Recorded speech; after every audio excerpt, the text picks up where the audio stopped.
Музыкальные шедевры композиторов, произведения тувинских творцов и даже монгольские песни украсили вечер посетителей скульптурного комплекса Центра Азии. Для Тувгосфилармонии это уже традиция – дарить любимому зрителю последний концерт творческого сезона в столь живописном месте и под открытым небом. Этот год нам заполнился очень интересным грантом «Музыка о своих». Филармония реализовывает еще второй грант про творчество Саима Мыровича Бюльбея.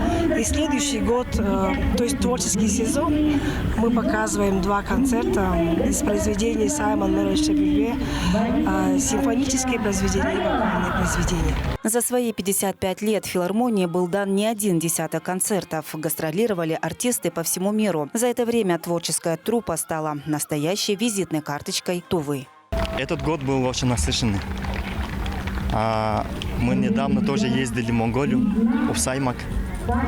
Там тоже Дни культуры Тувы, тоже на симфонический оркестр. Все ездили туда, хорошо выступали. Теперь сегодня такой хороший день, День России.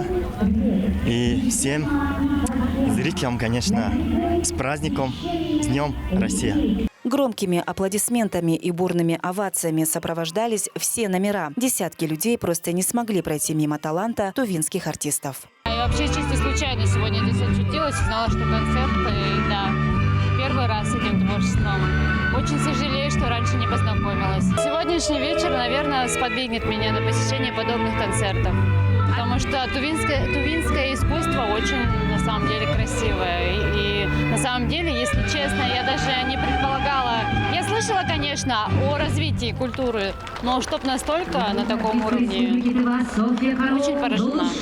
Следующий, уже 56-й концертный сезон начнется осенью этого года. А пока наши артисты будут продумывать новую программу, чтобы продолжать удивлять своих зрителей и преданных фанатов. Чинчика Шпукол, Арлана Байду, Владимир Сюртук, Азамат Учур, телеканал Тува 24.